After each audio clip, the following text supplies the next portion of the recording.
Merry Christmas everybody! We're baking cookies today because we're bored and it's like 44 degrees outside, so staying in so we don't die. I really want to try and make checkerboard cookies because they look really cute. Never made them before, so this might turn out really terrible, or it will be my newfound favourite recipe.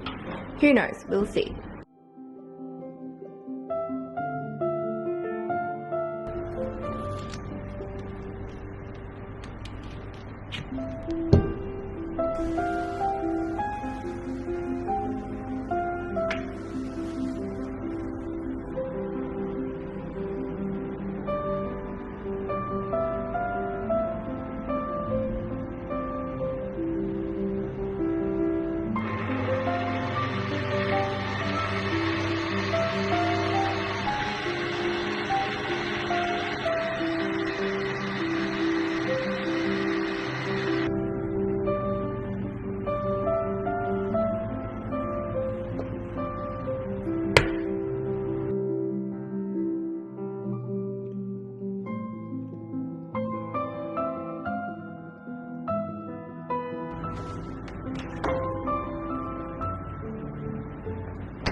time. It has been a while since I've done a Q&A, and I asked you guys on Instagram whether you had any questions for me, and I received a whole lot of questions that I will try to answer one by one today. I think some of the questions I have answered in my other Q&A videos, but it has been a while since I've done a Q&A video, so I guess the answers would have some changes to them since I have been running my shop and my business for 2 years now, and I think I would have different thoughts and insights to things. What I'm trying to say is just keep watching. Thank you. Let's get right into it. So the first question is, how do you handle pricing your ceramic work? I'm finding it super daunting. Pricing is still a very daunting process for me also. Like, even though I've run my business for 2 years already, and I think I have talked about this question in my other Q&A video, and at the time I was saying that I always have to talk to my artist friends to just kind of get a reference on how they price their products, and sometimes I like to talk to my artist friends who are also in the industry doing similar things to what I do, just to get them to try price my products to see if there's like a huge discrepancy between how I would price my products and how they would price my products. And that really helps, like having that reference. Another thing I like to do is just to do a lot of research just to see how things are priced out there in big shops, in small businesses, just to see what the market value is for handmade ceramic products. I take pricing very, very seriously because I don't want to overcharge people or undercharge anyone. I think pricing isn't just important for the fact that it directly influences my income. Another really important thing about pricing is that how much you price your products kind of determines and defines how much worth people see in your products. So when I see my work being sold at a certain price, it kind of tells me and reflects to me that, oh, people do value my work and they would pay this much for my artwork, which means a lot to me and is a huge mental support for me as an artist. It's very validating. It's really, really important not to undercharge people, because even if something doesn't cost a lot to make, you have to consider the time you've put into making a product and also the skills and knowledge that you put into producing something. For example, with my ceramic products, like that is hours and hours of practice and going to classes just to obtain the skill set, and also just months of experimenting on glazing, on throwing, on different techniques to produce all these ceramic products. And I also think if you put a lot of time into working on pricing and pricing your products adequately, it really helps the industry as a whole. Like, you're telling startup businesses and emerging artists that yes, your artwork can be worth this much if you put in that much time and that much effort. So I do also see it as a responsibility of mine as an artist to charge people how much I think my products are worth. Even if some people think that my work is a little on the expensive side, I can proudly say that I deserve that much money because I put in so much time and effort into creating every single piece of handmade artwork. So yeah, I take pricing very seriously. I do a lot of research, and if you're an artist as well, I understand how daunting pricing can be. It is so scary and people can be so judgmental, but I'm here for you. Always here to talk when you need help with pricing. The next question is, what cone or temperature do you fire your pieces to? For bisque, I fire at 1000 degrees, and for glaze, my pieces are fired at 1280 or 1300 degrees Celsius, which is like cone 9 to 10. I don't do my own firing. I fire at a public kiln. So what I do is, after I finish all my pieces, I drive them to a public shared studio and they fire my pieces for me there. The next question is, what app do you use in iPad to create drawing? I use Procreate. And also a question by the same person, do you use iPad to create what you want in mind first before sculpting them? No. A lot of the drafting and brainstorming just happens in my head. So I would have like a certain period where I just kind of sit there and brainstorm, and everything just gets sketched out in my head. And then when I think I'm ready and I have a clear enough image of what I want to do, then I'll just get right into it and try to get it right in one go. But that's just how my brain works. Sometimes when I get so focused on drafting or sketching something on a piece of paper, I feel like I use so much of my mind on focusing on getting the sketch right, and that takes away the brain power I need to brainstorm even more or to perfect the idea even more, if you know what I mean. Maybe I'm just terrible at multitasking, but the way I do things is that everything gets sketched out in my head and it just happens like that. The next question is, what are your favorite types of clay? I get this question a lot, almost on like a daily basis on DMs, so I'm just gonna address it here. I don't really have a favorite type of clay. It really depends on what I'm trying to go for or what effects I want my final product to have. So say if I wanted a speckled effect, of course my go-to would be the speckled clay. And if I wanted my ceramic piece to fire with like a bit of a toasty effect, of course I'll go for the brown buff clay or like darker clays. So yeah, I don't really have a go-to type of clay that I like to use. All the clays that I used are made in Australia, that's one thing I can tell you. And I've never really stuck to one brand of clay or one type of clay at all. Like, I'm just trying to think which type of clay I've used the most, but no, I like to switch things around, and sometimes I even like to mix clays. So I really like having different types of clays. Say for example, I would have some raku clay and I would have some white clay, and I would try and mix them just to see how they fire, how they look, how they feel when I throw.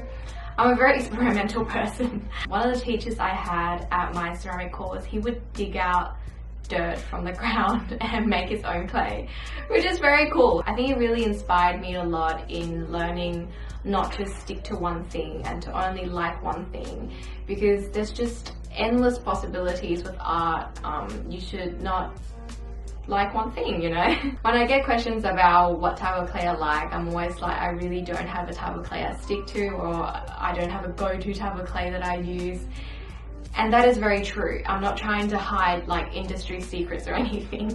I'm genuinely a very experimental person and I like to try different things. The next question is top 5 anime, and would you ever make pieces based off of them? How do I even pick? There's so many that I like. I recently finished Jujutsu Kaisen, which was really good and recommended by so many people, so I couldn't escape not watching it, and I'm glad that I did. I finished all the existing episodes in just 2 days.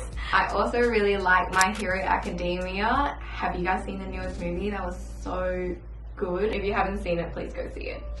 It's so good. I've watched all 5 seasons twice and would do it all over again. I also really like Demon Slayer. So good. Currently working towards watching the new episodes of season 2. What else do I like? I really enjoyed Assassination Classroom. It's a little short and the story has ended, but I would watch it again. It's really wholesome and just really like it. And I also really liked The Promised Neverland, is that how you say it? Yeah, The Promised Neverland. That was so good, and season 2 just came out this year and oh my god, I finished it already.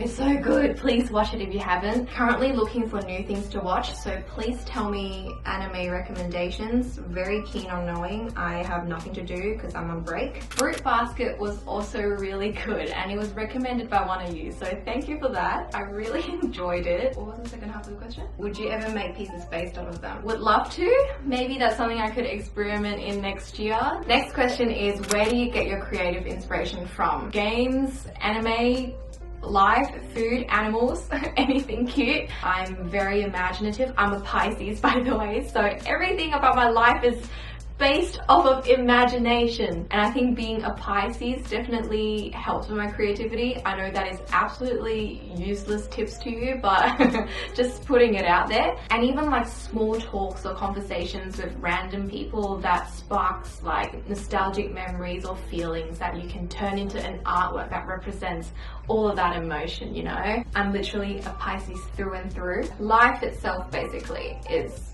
my creative inspiration. All the small stuff and all the cute things and all the people and animals and food and everything.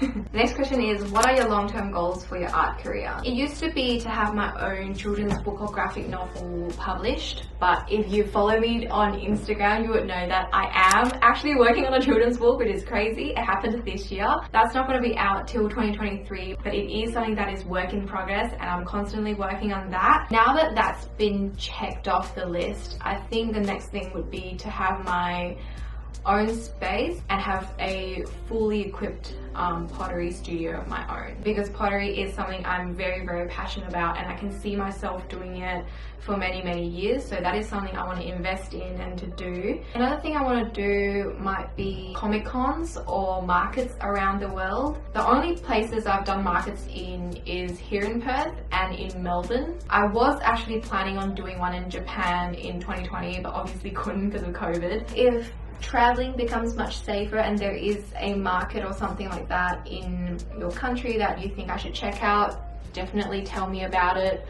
I will look into it. Okay, last question. Where do you buy your European version 1 to version 4.5 tamagotchis? I can't find them anywhere. Most of my tamagotchis in my collection are Japanese tamagotchis. I think I only have one European Tamagotchi actually, but I have been collecting for a long time. I think I started seriously collecting towards the end of 2015. So I do know a thing or two about finding these vintage toys. With these vintage toys, the thing is they're not being produced anymore. So you do have to look on platforms like eBay, Amazon, Facebook Marketplace, just to see if anyone is putting their old personal collection out there for sale. And if you're very, very passionate about a certain shell design, you do have to put in the time and effort. You do have to stalk these platforms every single day just to see if the listing pops up by chance. I know I have a lot of Tamagotchis in my collection, but they're all accumulated over time. There isn't a platform that I go to buy these things because, like I said, these things aren't being produced anymore, so you do have to hunt for them. It's literally an egg hunt. But a lot of times, personally, I find that it's all luck because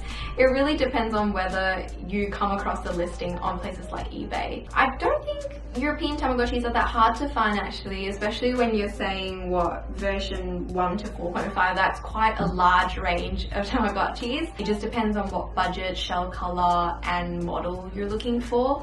If there is a specific one you want, maybe it would take quite a bit more time, but if you're just looking for any model in that range and that series of Tamagotchi, it shouldn't be too hard. That's all I have time for today. My camera is so low on battery right now, I'm hoping it won't die. So I have a lot of new products to release in January, like tote bags and hats and all sorts of fun stuff like that. So make sure you follow my Instagram because that's where I do all my new product announcements and releases, and also shop update details all on Instagram. I hope you've had a really good Christmas and I'll talk to you again next time. Bye! Camera's dying.